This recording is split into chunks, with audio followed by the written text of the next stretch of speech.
and welcome to Women in Workforce. I'm Carrie Rosingana. I'm the CEO of Capital Area Michigan Works, and we serve the greater Lansing regions of Ingham, Eaton, and Clinton counties.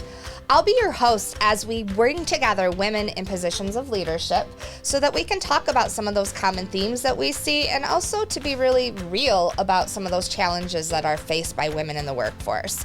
So we're really excited to have you with us today.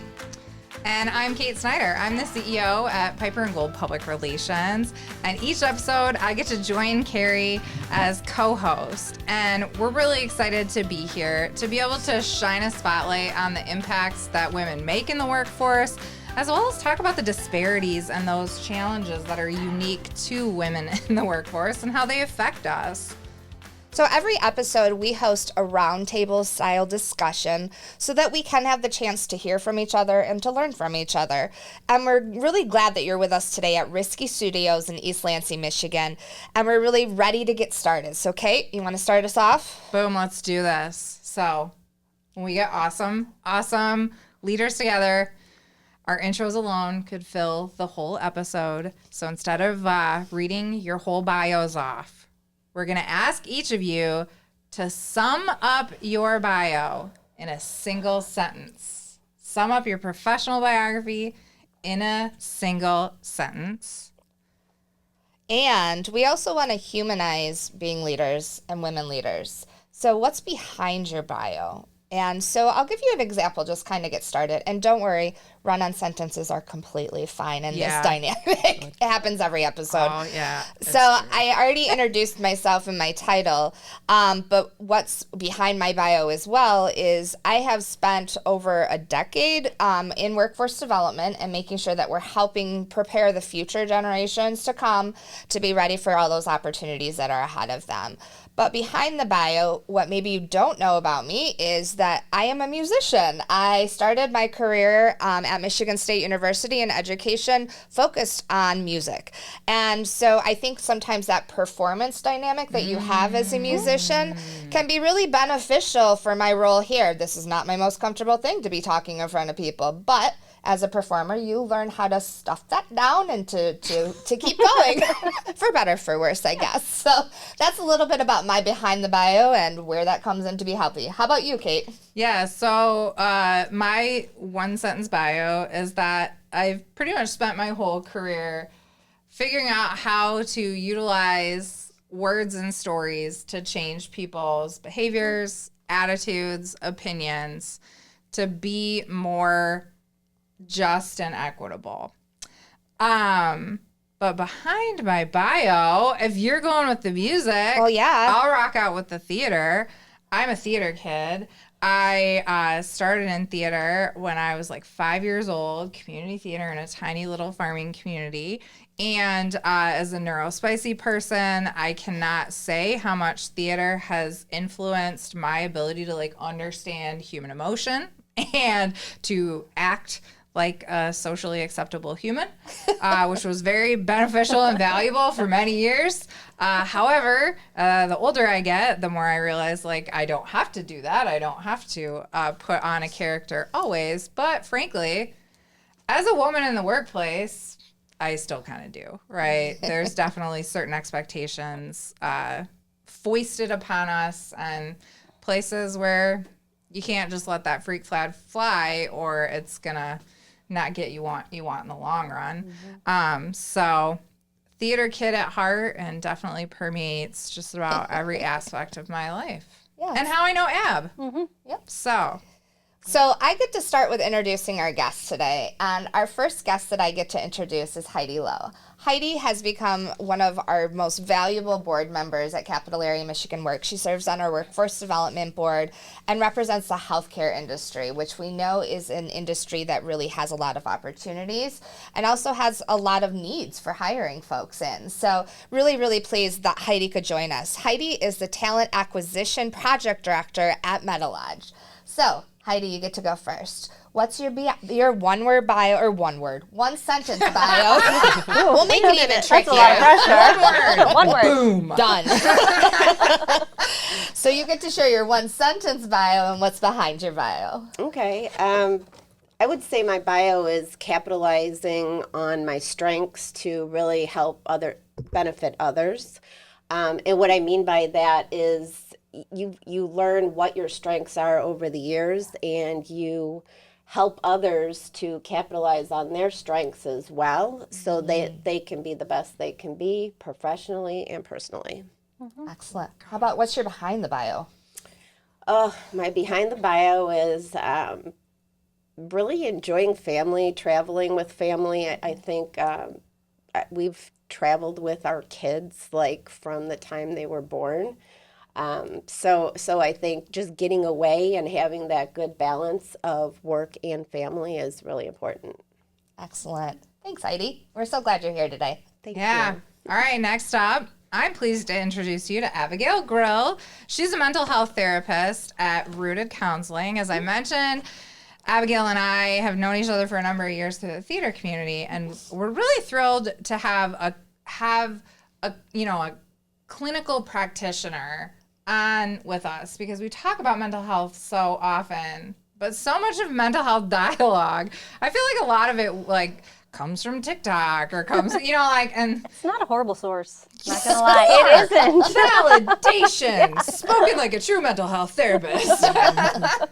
I'm just so excited to have, someone that this is their profession here to talk to us today. So, Abigail, can you share your one sentence bio and what's behind it, please? All right. So it feels kind of cheesy to say, but I'm a helper.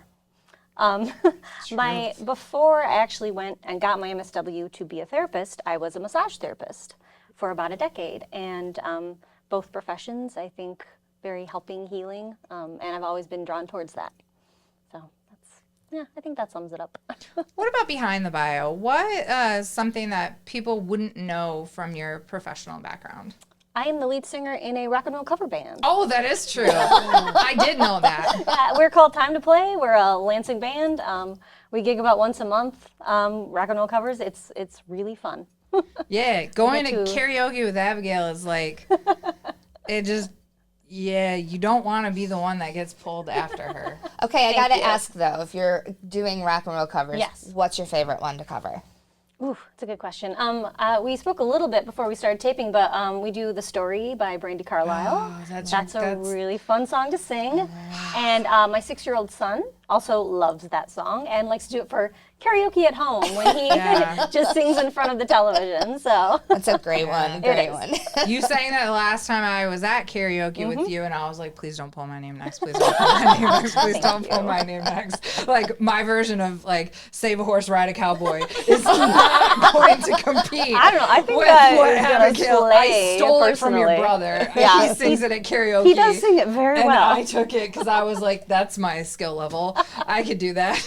And With then enthusiasm. I failed really bad, actually. It's a lot harder than you'd think.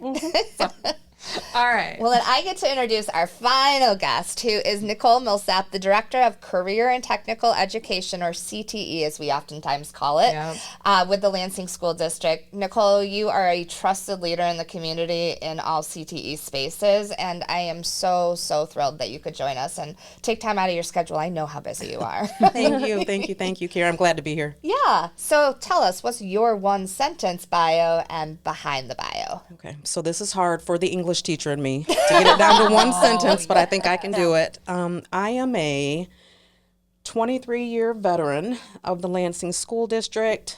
I am a cheerleader for students who are on a path to finding their greatness in their future career. I love that. What's your behind your bio? Yeah, behind the bio, I'm a mom. That's probably the most important work that I do. I have a soon-to-be 16-year-old at home, and next week is his birthday. And so Oh, so fast. it goes so fast. Yeah, I mean, when I heard you say that you have a little one who's 6, I started thinking about those days way back when, and I'm like, oh my gosh, it's going to be 16. Yeah, you are in a different stage of I'm in a different parenting, stage. certainly. Yeah, so I am currently in that stage where every day when I'm at work, I get a text that says, "What's for dinner tonight?" That's the communication. That's texting, the communication. right? Yeah. Hey, at least you get the text, I do suppose. get the text. Yeah, Right? there's a But connection there. when you were saying the, like, you were remembering back. I thought in my head, I was like, oh yeah, whenever I start to do that, I just tamp it deep down. Abigail would probably tell me that's maybe not always the best approach to that. I'm like, no, don't remember the baby. I do not want to see the memories. No, don't make me sad, Tight Google. bowl in your stomach is a really healthy place to store those emotions. 100%. It serves me Ulcer. very well. Okay, well, hey, so y'all get to meet the vase of knowledge. So last season, we had 5 big questions to discuss. We only ever made it through 2 tops, most of the time 1. So we decided, let's not even try. Instead, we have the vase of knowledge that has 5 questions in it, and we are going to select 1 to discuss today. Always a mystery which one we're going to get, huh? I definitely, in the episode that we filmed right before this, flipped through them all and just picked the one question you wanted. that I wanted to talk about. It's the only time I've done that. Okay, so here's our question for today. What's a specific time in your career where you felt empowered and valued? Oh, that is Time in your career where you felt empowered and valued. Anybody have any thoughts to start? I can start. Okay, that'd be great. Again, it goes back to sort of my 1-sentence intro, is that I do feel really valued when my clients tell me that they are being helped by me. I mean, I know it sounds real basic, but I get to see the progress of these humans who are going through really intense things. And I get to see their successes. I mean, granted, we talk a lot about the things that aren't successful and the pains and the emotions, but I get to see progress. And that makes me feel very validated, and it's just lovely to witness. Yeah. I can imagine that would be really emotionally satisfying to be able to know that you're helping somebody walk through some of those steps and giving them the tools and helping them feel more confident, right? Absolutely. Yeah, I would feel that way too. Yeah, I mean, people think that you usually seek out therapy if you're going through something, if you're having struggles. But I mean, the point is, I hope that all of my clients leave me at some point. You know, that's the end goal, is that you no longer need me. Yeah. Heidi, Nicole, any thoughts? I'll take. I was going to say, I can see you had I've got thoughts something. on that one. Yeah, I would love to hear it. That was a good question you picked. Thank you. You're welcome.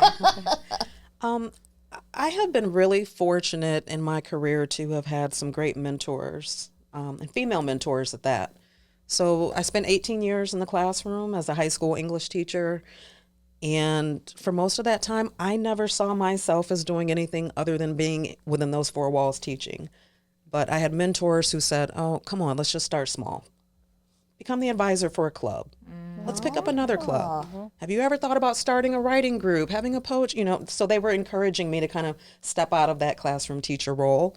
And then after that, it was, you ever thought about being department chair? You ever thought about being a principal? And I never saw myself even being a director of career and technical education, but it was, again, those mentors who kept coming, you know, nudging, saying, that's for you. You can do this. You can do this. You can do this. And I'm like, no. And they're like, yeah, you can do this. You have everything that it takes. That's for you. That's for That you. is a really great statement and synopsis, I think, of what we all should want to feel, right? We should want to feel that anything we can do is for us and that there's not those doors. Right. So that's great that you had those kind of Yeah. I mean, it's great when people can see something in you that you don't always see in yourself. Yeah. Right. And they're pushing you positively and in the right direction, and to step out on faith and step out of your fear and just go for it. Absolutely. So. Heidi, how about you? Oh boy, I agree with what Nicole said. Having that mentor right out of college, I had that mentor when I worked at the Strawberry Company, and who really told me, you know, just keep calm, and things will happen. So, you know, Stroh's did sell their brand, and then I decided to stay home, and I started a recruiting company of my own, and I think that was a big success to me because there were a lot of people in my career that said, oh, you're never going to make it in business. You know, there's no way. And so I think that really fueled me to to be a stronger leader and really push forward. And I was able to have a successful recruiting company for about 20 years. And I said I would never go back to corporate America, but here I am. Here I am. Never, huh? Yeah. I said I'd never go back to agency, and now I own one. So that happens. Exactly. And so now I am in corporate America. I brought their recruiting department in-house, and then I found Capital Area Michigan Works and, the Going Pro Talent Fund and really workforce development in general and the hiring and training and retention, how important that is in healthcare. And that really led me in a different side of my career where I am today. And so creating apprenticeships and working with some great people, I think that's a real big success right there. What do you feel, what about sort of the environment in which you were able to create these apprenticeships, which for those that might not be familiar, MediLodge does healthcare apprenticeships. When we think of apprenticeships, we don't often think of healthcare, and you do it for some really unique positions. What aspect of that kind of environment that others might be able to replicate led to those feelings of like empowerment and feeling like you were valued in the workplace? Well, I think stepping outside of boundaries and leading the company in a direction they didn't go, it was either going to work or not work. And so, I took a chance there, and it became really successful because it was working with a lot of clinical people in the company to, get all the information that you need, gathering the people who's going to be doing the apprenticeships, who's not going to be doing apprenticeships. And then not only to get people from outside of healthcare to come in and train to become CNAs, and we pay for that training, but also what can we do with our nurses? And it's really important to mentor those nurses into those management positions, because the management positions are not as easy to fill from the outside as one would think. Yeah. I'm hearing a lot of the conversations, that mentorship piece, right? And that others seeing things in you maybe that you didn't necessarily see in front of yourself, which I think is really an important thing to pull out of this conversation. Nicole, you referenced some people just said, you should do this, and you tried it, and you did it. And Heidi, you did too. And to me, sometimes that empowerment comes from knowing it's safe to try things and to maybe believe in yourself enough to take that chance, right? And if it works, that's great. Let's keep going. If it doesn't, you learn things and you move forward in a different direction, right? Yeah, I was just going to say that listening to both of your stories about how you have the mentors that push you initially, and then at some point you find that sort of intrinsic motivation and that empowerment of, oh, I can actually do this now. Yeah. And you get that spark to start, but it's all you after that. Yeah. Yes, it is.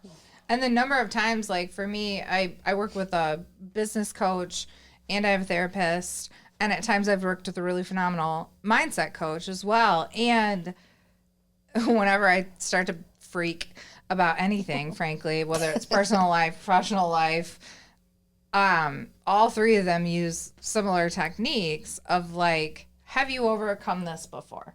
Like, is this the worst thing you've ever faced in your life? Yep. Is this the worst challenge you've ever faced at work? Is this, and recently I was like, it might be, Keith. Keith is my business coach. I was like, it might be, this might be the worst ever. Right? And he's like, it's not. Like, I've worked with you for a decade. It's not, Kate. But, like, having someone, there's such power in having someone point out to you, oh, I've overcome this before. And you do get to that point where like you freak less frequently, you freak at a lower level, and eventually you just go like, like, yeah, everything is, a spiraling dumpster fire, but like I've had spiraling dumpster fires before. I got this. The problems are different, but the tools generally are similar. Yeah. So like the problems are the same, but the things that you learned from those other experiences are usually kind of the same things you have to draw from. Yeah. And you really do learn to take it less personally, or to frankly just not take it. That step of like, all right, I am going to use this as an opportunity to educate someone else, or to To maybe not do that again. yeah, Right? to not do that again myself, or to help someone else learn and grow from this experience. Or just to say no.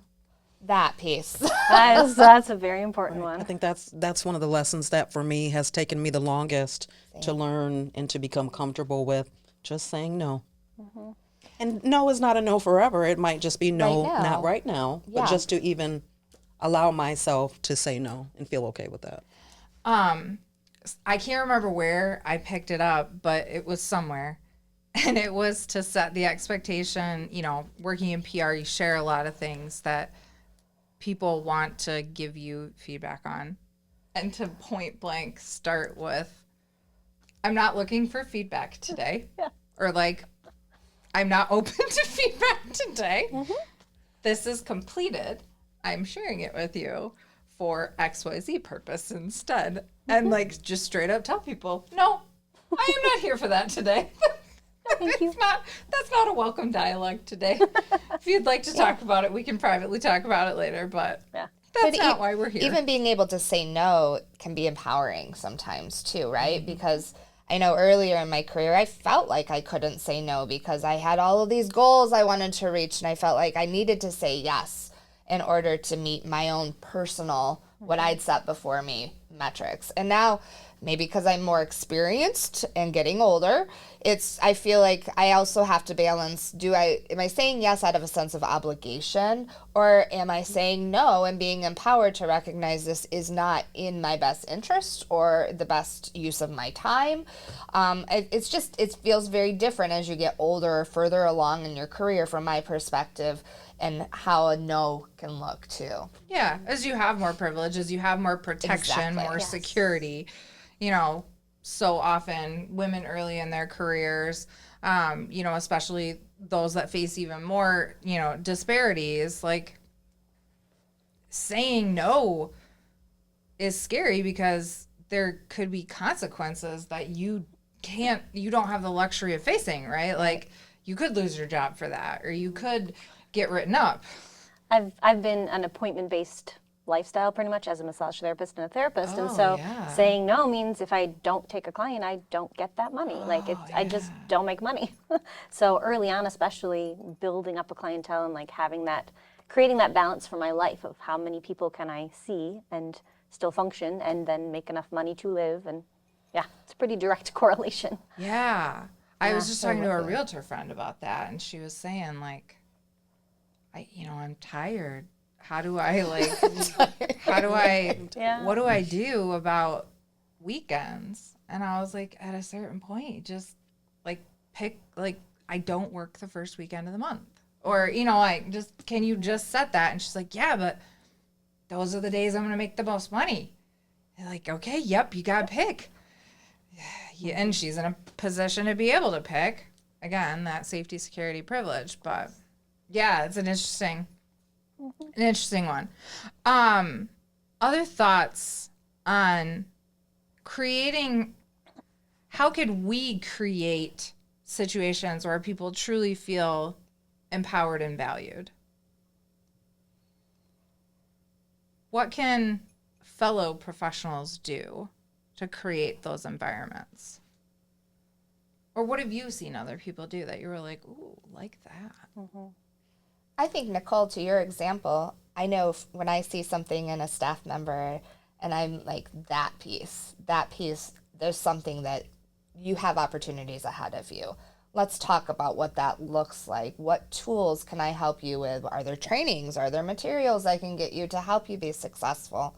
I've had people pour into me in that way, and I think about how do I now do that for those folks I'm working with to help lift them up too, right?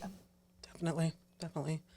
I think one of the things that that I would like to see more of is more diversity amongst the people who are having the conversations at the table. Absolutely. When I think about like networking events for my line of business, conferences, discussions, big decisions that are made, oftentimes when I'm in that room and I'm looking around, there aren't a lot of people who look like me. Yeah. And so I would like to see more of that in the future going forward. And so I'm thinking about how can I help to influence that, maybe Yeah. through my own mentorship of someone else in the same way that I have been mentored. I think that's really, really a very accurate statement. How about you, Heidi? What do you think? Well, our department's a little bit different in that we're remote workers, so we're not all at the table, Yep. right? And so to make a difference and be empowered, you really have to be creative, think outside the box for it to get recognized throughout a company. Because when you have a company with 7,000 employees, and you're that remote worker, you better be creative, you better be on top of it. And it's all about tracking everything that you do and showing people like this is what we do. And we kind of joke sometimes that remote workers sit at home, eat bonbons, and watch soap operas, right? But That would be nice. but honestly, I've been very structured in working remotely, and sometimes you can't get away from it. Yeah. And I'm not an hourly employee, I'm salaried, and if I don't see that I did something positive that day, I just feel like I need to keep working, but you got to cut yourself off at some point. Yeah. So empowering others, it's also, delegating to others, and like we said before, saying no to things. But I think empowering others, you help them be creative, and a lot of the team members call me and, Heidi, what do you think? And so I help them think outside the box and help them do a better job and try to be that better person, and like I said before, personally and professionally. And then as long as you are creative, and talent acquisition's very creative nowadays. So Yeah. I bet it is. Yeah. So I mean, what you do working remotely really, really shows in what happens throughout the company. Absolutely. One thing I've realized, the more that I've shifted from people's direct supervisor to the CEO role, where really my only direct report is our president, is the importance of reassuring people that they are safe if they want to take a risk or if they want to try something different. And I distinctly remember in a job that I loved, where I had a great relationship with my boss at Capital Area Michigan Works, every single time he called me into his office, I thought I was getting fired. Like every time for a moment, I was like, this is it. I'm out. And I shared a wall with him, and he would bang on the wall and go, okay. And I would be like, this is it. Today's the day I get fired. And I was good at my job. I knew I was good at my job. I liked my job. I liked my boss. And yet there was always that little spike of fear, right?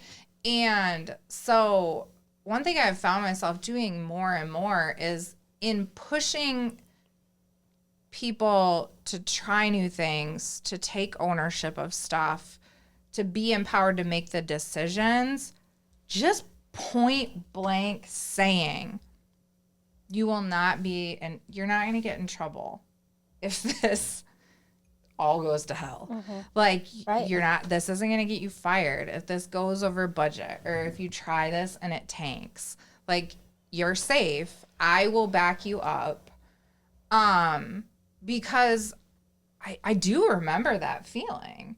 And I work in a very high anxiety type A industry where there is a lot on the line very frequently. And so there is that sometimes fear And like, you can't really be empowered if you're like, but I could still get fired for this. Right.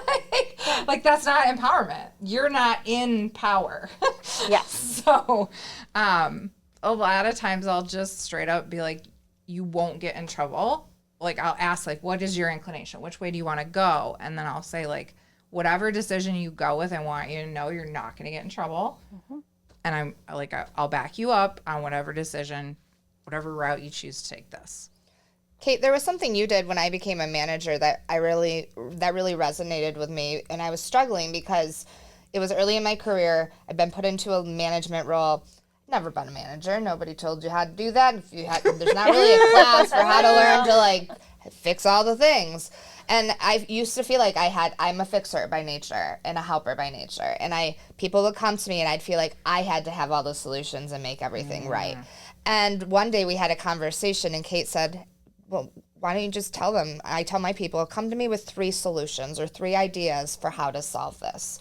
And it was like, I don't have to do it all by myself. And I use that model every day. And that's the culture we have now, you know, come to me with how you think we could fix this together instead of it being about one person having to be that problem solver. And to me, that's created an environment where people feel empowered. They're a part of the solution. It's not left to somebody else to have to hold that burden on their own because it can be heavy, especially if you're a woman in a leadership role sometimes. And, you know, you take all those things on, I think sometimes even more than our male counterparts do emotionally. And it was heavy. And I remember that was like, whoa, this is a revelation. Like, I don't have to do this all by myself. And in not doing it by myself, I'm actually showing my people I trust them and allowing them to figure this out, right? And talk about paying it forward. I got that advice from my good friend, Kat, Abigail's sister-in-law. Yeah. And when I was like, that is genius. It's genius. She had gotten it from her mentor. So like the you know, don't come to me with a problem, come with me with at least 2 to 3 solutions. And I always say to my folks, like, even if we don't go with one of those, without those solutions, I can guarantee you we wouldn't get to whatever the final solution is, right? Like, even if their value is to be jumping off points, not the final solution, there is value in that. It's an iterative process. And that's so important. It's so fascinating. All right, you ready to switch gears a bit? Yes. Let's do this. Okay, so that brings us to our next segment, which is called Facts and Feelings. Dun, dun, So, dun. have you ever heard the phrase, look at the facts and not the feelings in leadership or in therapy? Because therapy is a good thing for all of us. Well, today we want to talk about facts and feelings. So, I'm going to read to you some related facts, and then I'd love to hear from you all about how this makes you feel based on hearing these facts. And we picked some facts today that are related to mental health in the workplace. So, here are facts. The percentage of respondents who feel comfortable talking about mental health in the workplace dropped significantly from 43% in 2022 to 25% in 2023. And while nearly 1/3 of women have taken time off for mental health reasons, only 25 have felt comfortable disclosing their reason for their absence, which is down from 39% last year. And this is according to Deloitte's burnout for women decreases, but mental health remains a concern. We also know that the 2022 Women in the Workforce report by McKinsey and Company found that women leaders have about 1.5 times there's that much more likely as men leaders to have switched jobs because their workloads are unmanageable. The Anxiety and Depression Association of America found that 72% of women report that workplace stresses affect their personal lives. So what are your reactions to hearing these facts? Well, I would like to know what these women are experiencing outside of the workplace. When I hear these statistics, and there's just so much a person can fit in a day, and there's a balance that is created. And I have a feeling some of that is due to the demands that are placed on women outside of the workplace so that they don't have the mental capacity to function in their job as easily. That's an interesting, and these facts that we pulled out didn't measure that. So what are those? It is important to be present and functional and successful and motivated at your work, it also doesn't have to be your entire life. I think that having an environment where you can talk about mental health and recognize people's ups and downs and share emotions, those are all good things. But it's also okay if your workplace is just the thing that you do to make money. And then the rest of your life is where you feed your soul and do other things. And that's something I keep seeing, all these stereotypes about Gen Z and the fact that work is just work, a job is just a job. And I believe that. I'm a CEO. I believe in what I do. But also, it is not my only identity. And I very rarely talk to my therapist about work stuff, right? Like, it's not my whole me. And yet, I see this very concerning trend, particularly with new grads or young professionals who, like, during school, they were so busy. They were so busy. And I had it too a little bit, but it was different. We didn't have, when I left, there was no way for me to be connected to the workplace. Like, we didn't have laptops. That wasn't a thing. Exactly. Like, Or cell phones. I had my little Nokia, like, mine was iridescent. But, I didn't have the text plan. That was 10 cents a text. That was expensive. That's a lot of money. So, like, when I left work, there was very, like, little way to contact me and not an expectation that I would remain connected. And so I had to find other stuff to fill my time. But, in a remote environment or a hybrid environment like my office is, I see this really concerning trend that bucks all of these stereotypes of Gen Z that, like, oh, they don't care about the work. It's just a paycheck. And instead it does become, it fills more time and more headspace and energy than maybe even the expectation. And, like, how do you break that down as an employer and be like, there's only so many times you can be like, no, seriously, shut your laptop. Like, it's not that important. And yeah, it's so hard. You can't, how do you ingrain that? Because what I hear as the stereotype is not what I see. And it is concerning. Because, like, you got to find that fulfillment outside of work. And, like, if you're just starting that journey when you hit, like, your mid-30s, oof, you're probably already so tired. How do you, oh, Lord. That first fact or that first percentage certainly struck me when it said just in 1 year, the number of individuals who felt comfortable even talking at work if they are having mental health challenges from 43% to 25%. That's a pretty significant drop in a 1 year ratio. And I wonder, what is the reason for that? Is it because people are they're tired and they just don't talk about it? Or is there a reason? Is it a workplace environment thing where people don't feel like they'll be supported as their whole person? And so when I heard that one, I immediately had so many questions like, why? Why is that? And I don't know. I don't have any answers. Well, what are some of your reactions to hearing those stats? Makes me sad. Yeah. And I am noticing it. I notice it even in our school environment. I'm noticing it with students. I'm noticing it with staff members. Yeah. Students will tell me that they just don't feel comfortable talking because talking gets into the feeling and starts to dig deeper into, other things, and they don't want to go to that place. Yeah. With some of the staff members who have, entrusted me to just, sit and they're really vulnerable. Some of them have shared that they're hesitant to do that because they don't want me or others to think that they can't do the work or that they need to take a break or they're not the right person or this is not for them. Yeah. So kind of going back to the things that we've mentioned earlier, it's really about making those around us feel secure and safe. Yeah. And letting them know that it is okay. I mean, when those conversations come to me, especially from my staff, I got to let them know, like, I understand. I overstand. I'm tired too. I'm burnt out. I'm feeling sad. I'm feeling this. I'm feeling that. And it's okay because I'm human and you're human. Right? We're not robots. Mm-hmm.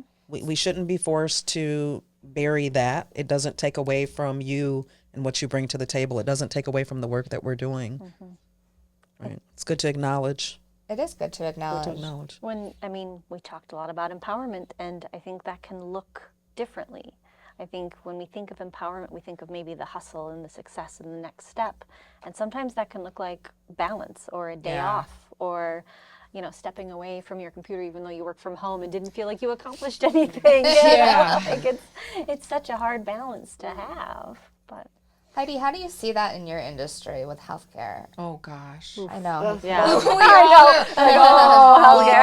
and mental health. When you read that statistic, the first thing I thought of was that movie. There's no crying in baseball, right?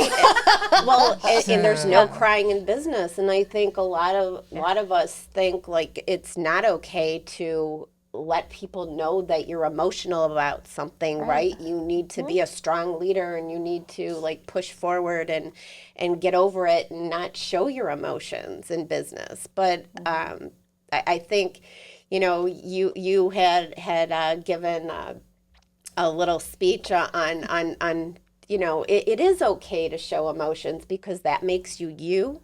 And you should be able to say to people, no, I can't do this right now, or this is like, I'm upset, or, whatever it might be. I think it is okay to show your emotions in business. And when it comes to healthcare, that's it's a fast-paced industry, and you have nurses and CNAs. You have CNAs who are the younger generations, and they're coming in. And if something they don't agree with, okay, I'm out the door, or the nurses, they have to be in the building to give that resident care. And if they have to work over or they have to stay into another shift till someone else shows up, and then we have childcare, and you have to worry about, are you going to be home for your kids? And there's a lot of struggles out there in healthcare, and think about all of us in this room. If something goes wrong with us, we want that healthcare provider to be there for us, right? Yeah. So nurses and just staff in healthcare in general, whether you're making the food or you're doing laundry or you're doing any job, it's all important to that care that is given. Mm-hmm. What you were talking about, so we did a panel at the Michigan Works Association. We did Wonder Women in Workforce. And one of the things that we talked about is, what is something you've experienced that you have done differently as a leader? And I brought that up because I am very in tune with my emotions. And I remember very distinctly having a supervisor that I was struggling. And I went to that supervisor and I was visibly emotional. Mm-hmm. And what I was told is, you need to learn how to suck that up. And I pushed back and said, I don't think I do. And it taught me, it was a lesson for me as what I want to be as a leader. I don't want somebody to come to me having to suck it up or to push it down, because if they're having to do that, how successful are they actually being at their job that day or that moment? And I have a dear and very close family member who has struggled and had to leave her job because of mental health situations, and her challenges that she had were not supported at all, and it was incredibly detrimental to her situation. And every time I have a staff member who comes to me and shares, I'm struggling, the first thing I say is, thank you for trusting me to know this is a safe place to come. What can I do to help support you? And I think if we make it more human, it is part of our experience. It is part of what we go through. And if we tell people to stuff it down all the time, we're doing a disservice to folks who will be incredibly strong workers in our workforce, mm-hmm. and so loyal to us as well, because we've given them those tools that they need at that time that they're struggling to get through that hard time. And that importance of meeting people where they're at. Yeah, it's huge. And recognizing that no no community is a monolith. No two people process things the same way and need the same things. A few weeks ago, someone very, one of my beloveds, was waiting all day for some potentially devastating news. And I knew that, and I had found it out about, right before we signed off the day before. And I had a full day of meetings. And honestly, I didn't want to take the day off. Because what am I going to do? Just sit there and stare at my phone? I had no control over it. There was nothing I could do to help. There was nothing I could do to change the outcome. And it was all I was going to think about all day regardless. But the last thing I wanted to do is sit home by myself and stare at my phone. And so, at the beginning of the day, my very first meeting, I was like, hey, this is what's up. I'm going to be distracted. I'm going to be looking at my phone anytime it goes off. And I'm going to be functionally useless today. But also, then someone was like, hun, take the day. And I was like, but I don't want to. I need this distraction right now. I know I'm not doing good work, so don't count on me for it. Nothing don't let me proofread anything today. I will not be on camera for any clients. Don't let me do any real work today. But I can sit here, throw out a few good ideas or even not, and just not be by myself and just listen to other stuff. Right. And all day long, that was it. It was just, hey, do you need anything? Nope. I don't. Nothing you can provide me. Right. But thank you for letting me just hang out in this meeting. I'd space out for 20 minutes at a time. I'd tune back in. I'm like, I have no idea what they're talking about right now. But it kept me distracted, kept me busy until it was maybe 3 o'clock, when we finally got the news and could figure out what to do. And it was just like, what else would I have done? Sitting there all day by myself. I'd have just been miserable. And instead, at least I was I was miserable, but mildly distracted. And everyone just met me where I was at. Right. And they're kind of like a little toddler, oh, that was a good idea, Kate. Yeah, love that idea. But I was so grateful for it because, you just gotta, sometimes it's okay to meet people where they're at. But also it's hard to find that line sometimes too as an employer of a lot of it violates HR stuff on left and right. I think that all the time. And then there's a certain point where workplace supports, a good colleague, even a good friend isn't enough right now. You need more than that. And that's a very difficult situation too as employers. Well, just because you're at work doesn't mean you stop being a person. Right. Even though some cultures and environments would want that to be the case, but you're exactly right, Abigail. Yeah. Nicole, I bet with the kiddos that you work with too, to see that, in that generation too, you've got both of those different dynamics at place in a school setting. So Definitely. And even when I go home and I'm with my son, it's there too. Yeah. And in schools in particular, and the workforce in schools has a lot of multi-generational diversity, which I imagine from how we talk about mental health, what we share in the workplace, there's got to be some really interesting dynamics in that regard. And there are, especially in the work that we do with career readiness. I mean, we have an emergency medical technician program, a patient care tech. So even part of the students and their learning, they're in their mental health unit right now. Yeah, you're gonna treat mental health. You're going to experience trauma as a result of your job. I didn't even think about that. You deal with too, Heidi, with your industry. Oh, yeah. So I'm so glad that that's a part of it. Thank you both. So what I can appreciate about the learning, though, is that as the students are learning that at their young, precious, tender age, they're also starting to recognize certain things in themselves, right? Oh my gosh, good. I'm showing these, this, and this behavior. I've been feeling like this. So now they can start to identify some of the things that are going on with them or within their families or with their friends. And so that's helpful. in that sense. I had a conversation along those lines with my own daughter last night. She is one who is, we talk about emotions at my house. And so she came home and she was talking about a classmate and the way they were physically trying to manifest the way they were feeling. And she very aptly said they were not able to just talk about how they were feeling. And they had to show it in a different way. And I'm really glad I know how to say how I'm feeling. I'm mad, I'm frustrated. And I thought, okay, some of this is a home environment thing too, right? Yeah. So that can also impact how that resonates in the workplace too. Mm-hmm. Okay. Mm-hmm. Indeed. Okay, y'all. We actually have to start wrapping up our conversation today. So, I mean, I could chat with y'all I feel like we could just have like a very leisurely, like cup of tea. I know Abigail's got some tea in there and we could all just leisurely sip for hours, but we do have to start to wrap up our conversation for today. Hopefully, though, this conversation will carry beyond today.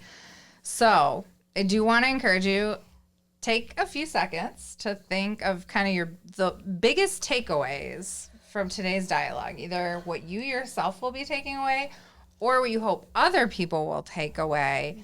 And I want you to summarize that in 3 words, a phrase or 3 different individual words. And while you're thinking about that, because I was just thinking too in my head, what would my 3 words be? Mm-hmm. It's always a hard one for me at the end of this. I wanted, though, while you're thinking about those 3 words, again, thank all 3 of you for taking time out of your schedules and your day to really be with us and to be honest and to share your thoughts and your own experiences. It's really valuable for us to get to have other folks join us, and to have that diversity of thought and experience is important. So, Heidi, we're really grateful that you could join us. Heidi is our Talent Acquisition Project Director with MediLodge. And Abigail Grill, so glad that you could join us. And your voice, and I could tell you and I had some similar thoughts. Yeah, I think so. With Rooted Counseling, thank you so much for being with us today, Abigail. And Nicole, Director of CTE at the Lansing School District. Nicole, thanks so much for sharing your insights too. Kate, do you have 3 words to start us? I do, actually.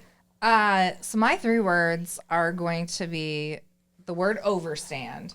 That is like my new favorite. That is amazing. Thank you for that. that. Is a good one. I like started going deep too. Like y'all lost me for a little bit. Like you may even see on the video me just completely go to a place of like, what's the etymology of understand? Why do we say understand? Right. What is and how did we get? And then I was like, oh crap, I'm hosting an episode of something right now. I should probably come back from my rabbit hole.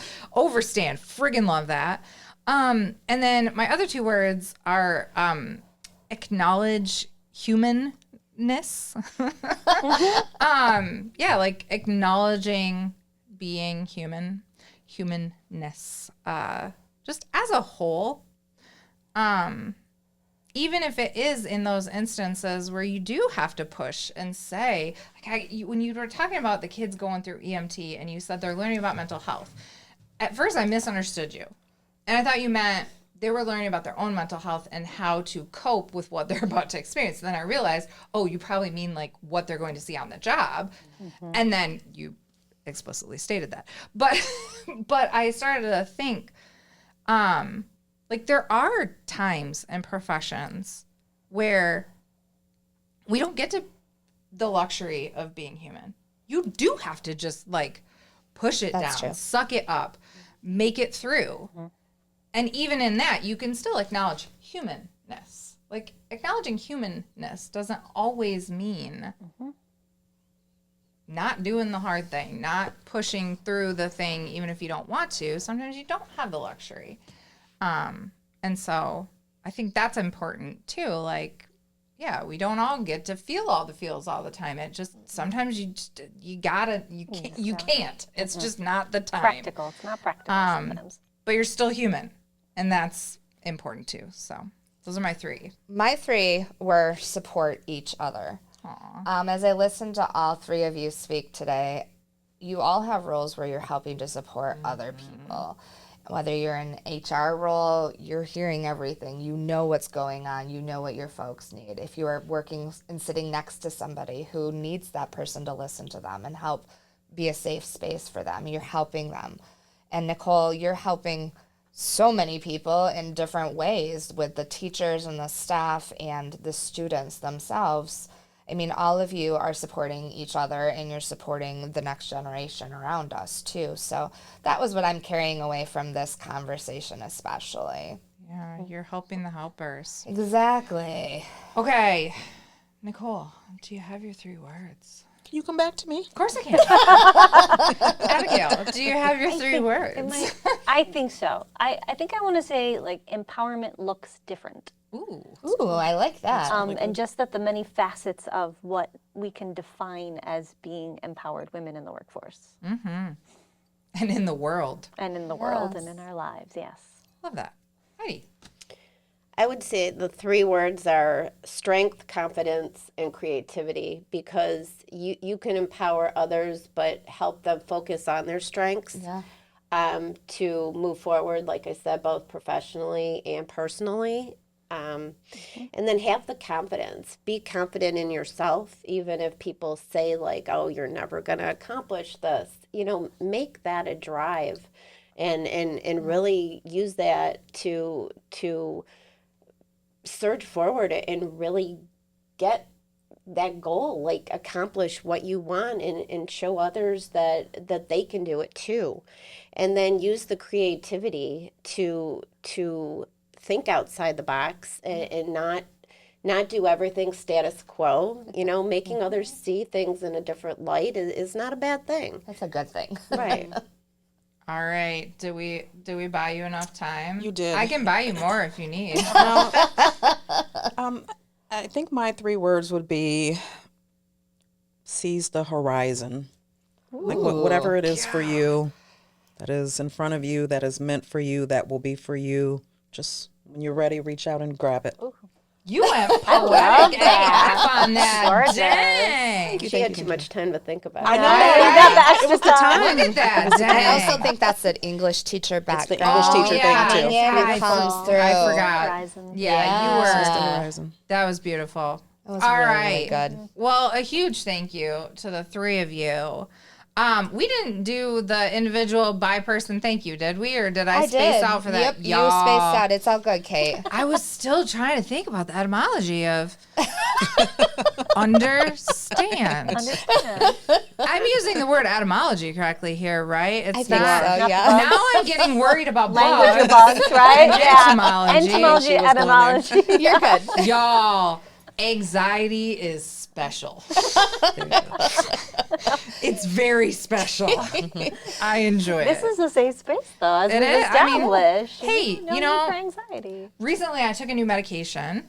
I got switched, as long as we're going to talk about mental health, I got switched to a different medication to help with perimenopause symptoms. Oh, gosh. Everyone's favorite.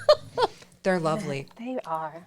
And one of the things that this new medication did was basically like, I joked, like, I want my autism back now. May I have just like a little bit of it? I don't need it all back, but I will take some of it because it completely like eliminated the many, many thought processes that are often running in my mind. You know, like the 15 different movies that are playing at any given time, they just went away. And I was actually, I've since switched off of that medication because I was like, but like I needed at least a few of those. Like 15, that's excessive. But could I have at least a little bit of my anxiety back? Because it's, you know, like anxiety's not always terrible. I can't remember who I was talking about it with, but like anxiety helps keep you alive. It was me, Kate. Was It it was you me. that was Yep. like talking about anxiety keeps us alive and like Mildly motivating. yes. And so it's really funny that like, yeah, like complete getting rid of the anxiety or overthinking is etymology or entomology, the word to help me understand overstand. It's fun. I love brains and I love how different they are. And I'm really grateful that you shared all of your different brains with us today. Truly. So it's great. On that note, I'm Kate Snyder. I am the CEO at Piper & Gold Public Relations here in Michigan. And I'm Carrie Rosingana, the CEO for Capital Area Michigan Works. Thanks again for joining us today, and we look forward to having another fabulous group of women join us on our couch soon. Thanks.